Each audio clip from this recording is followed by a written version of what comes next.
What's going on, guys? It's your man Jay Will. So welcome to another episode of Catch and Release. So in this episode, none other than the title says, the Nextbit Robin. The Nextbit Robin turned out to be a very intriguing, eclectic device at the beginning when I first made the purchase. But after that quickly wore off. Once I realized I was using it as a daily driver, it just didn't work. I mean, it sounds crazy, but this big phone right here feels better in the hand than the Nextbit Robin. Sony phones are squared off too, but the Nextbit Robin was just something about it. When I would hold it in hand, it would just dig into my palm, and it just did not feel good. The Nextbit Robin had potential, but I think it's time for Nextbit to try to go back to the drawing board and do something else. Now, no disrespect to Nextbit Robin owners. I'm not just a reviewer of cell phones and products and things like that, and I give them away or give them back to the companies. I purchased the Nextbit Robin for $135 during Black Friday sales in 2016.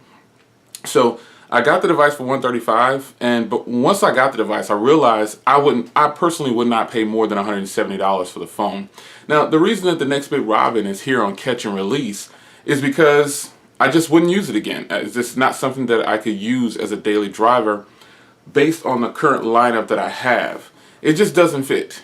The screen does not compare to probably every phone I have in my catalog. It's a good screen, but it just, once I did a comparison next to the Honor 8 and the ZTE Z Max Pro, there was no need to put it against any of my higher end phones. It just didn't make any sense.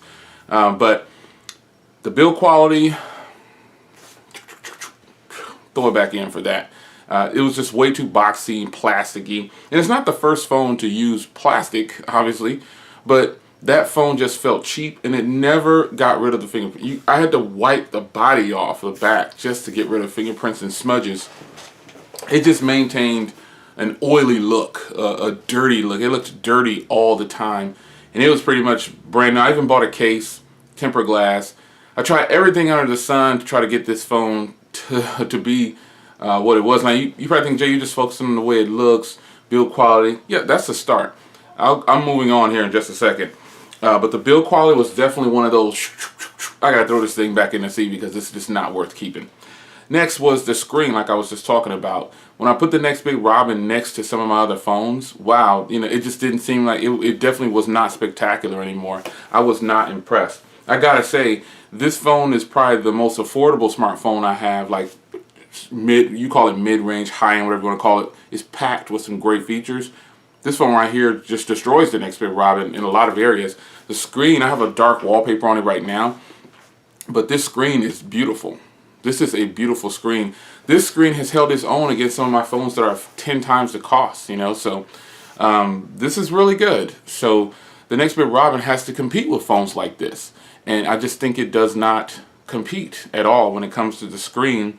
Even though that phone launched for like $700 at the Kickstarter, I think it was.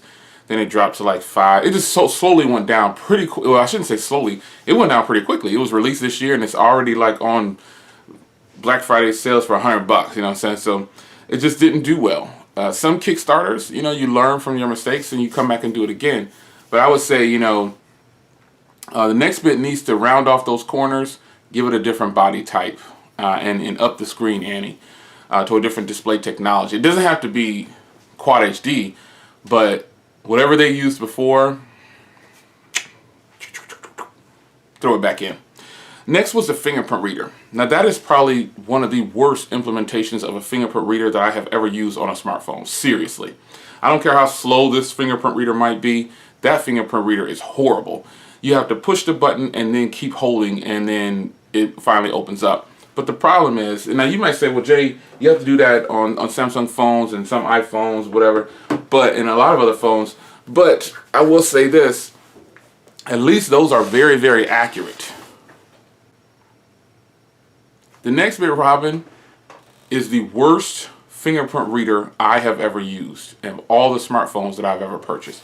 It is bad, like really bad. I mean, terrible, horrible. God, I don't like it. It's that bad. It's that bad. I mean, there was I gave it a 6.5 in my review, But that fingerprint reader, I gave it like all the way down. Just throw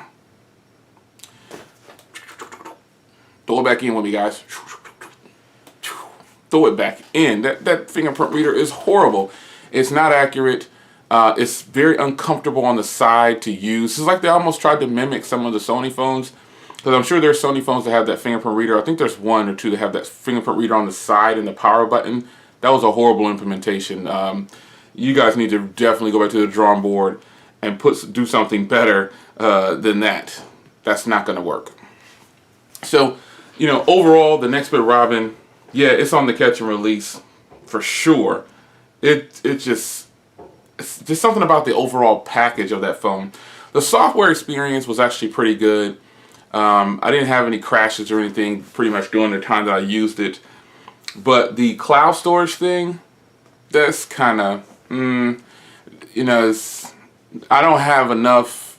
I don't keep it, even though I have phones with very large memory. If I buy a phone with a large memory, 128 or more, it's because I'm probably going to keep that product until it just breaks and crashes and burns, then buy another of the same product. But the Nextbit Robin has cloud storage of 100 gigs and 32 gigs on board. Basically, it's just another 32 gig phone with no SD card. And that's the market that it's competing in. But, you know, the fact that it's saying it'll go in the cloud and come back down, you need an internet connection for that. And a lot of people don't have that. You know, they don't have an internet connection on their phone. Believe it or not, there's a lot of people current day that do not use internet on their phones. And some people carry smartphones, they just don't have, or they don't have unlimited data, you know, so that's something that you need to consider if you decide to pick up the Nextbit Robin. Now, I said in my review that I wouldn't pay more than $169 for it. I don't even know, I would recommend the Nextbit Robin, but not to a lot of people. No way. Not to a lot of people. I couldn't push that phone like that. They're going to have to make some serious upgrades to the hardware, and that fingerprint reader has to go on the front or the back. Now, I did have dual speakers, and they were pretty loud. They were actually pretty good. The front camera was good, but let's get to the rear camera. Throwing it back in. The rear camera was good, then wobbly. And I didn't notice this until somebody pointed it out in one of the videos. I was like, this camera's great. What are you talking about? I went back and checked. I shot several videos, looked at the footage, and you were right. It will be clear, then wobbly, then this wavy effect on every video. But the front camera was great. So guys, Nextbit Robin definitely needs some work. The Nextbit Robin 2 needs to have rounded corners, a metal body, or a different type of plastic than what they have on there. Fingerprint reader needs to be moved. Screen technology needs to be upgraded. Battery life was actually pretty good. But, you know, the overall package, the phone itself wasn't very attractive after having it for a while. And that might sound crazy, but when you have a phone, you want something nice to look at. You're looking at, most people are on their phones. We're like this all day, checking emails or doing whatever I'm doing. And, you know, you want to be looking at something that's pleasing when you're looking at the hardware on it. So that's it, man. Nextbit Robin, throwing it back in. It's your man Jay Will. That phone is gone, by the way. It's gone. That's why you don't see it anymore. Catch and release, just like the 910 Yoga. Throwing it back in.